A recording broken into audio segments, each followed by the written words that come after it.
The member for Barton. Thank you. Member for Barton has the call. Thank you, Mr Speaker. Mr Speaker, my question is to the Minister for Human Services. Yesterday, during question time, both the Prime Minister and the Minister promised that the Minister would investigate the case of Anne Foley, a 67-year-old pensioner who had her pension cut off after receiving a Centrelink debt notice for around $36,000 when in fact she owed nothing. Now that he has had a chance to investigate, will he acknowledge any fault at all in causing Anne such stress and anxiety? Hear, hear. The Minister for Human Services has the call.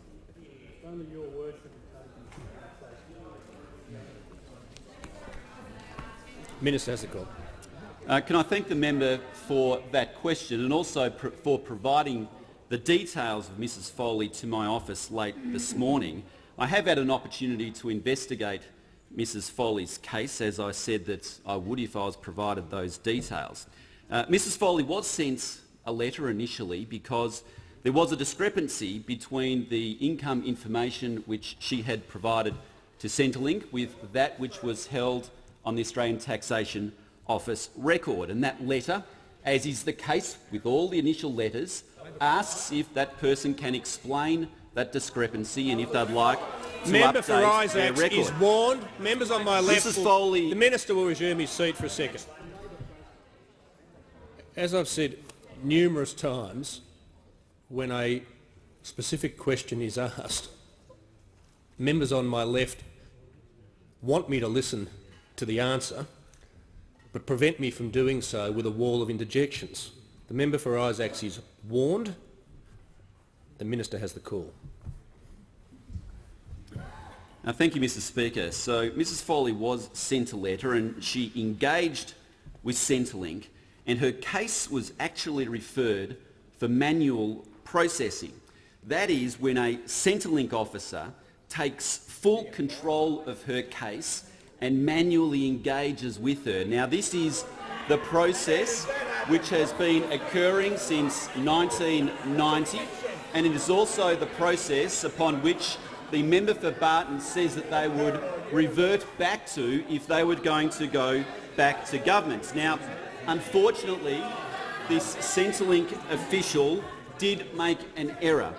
The Centrelink official who was on the telephone to Mrs Foley and who was entering the information into the computer system made two errors.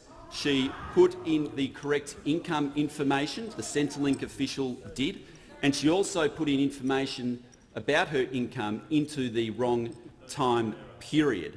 And unfortunately that error occurs, and unfortunately human errors do occur from time to time. But I point out, Mr Speaker, that the Labor Party's main critique...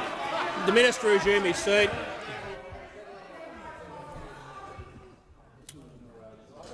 I'm going to say to members predominantly on my left, but not only on my left, I'm seeking to listen to the answer.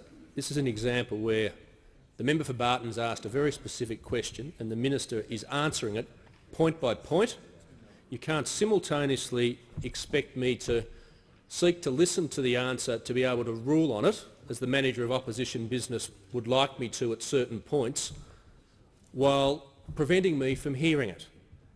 I'm not going to keep stopping the Minister. I'm going to listen to the Minister for the rest of his answer.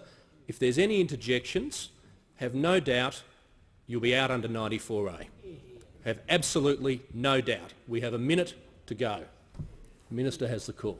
Thank you, Mr Speaker. As I said, the Centrelink official did make an error in how that official entered the income information into Mrs Foley's file, and consequently an incorrect assessment was made. It had nothing to do with the computer system. That's been the key critique of the Labor Party over the last month, that the computer system has been in error.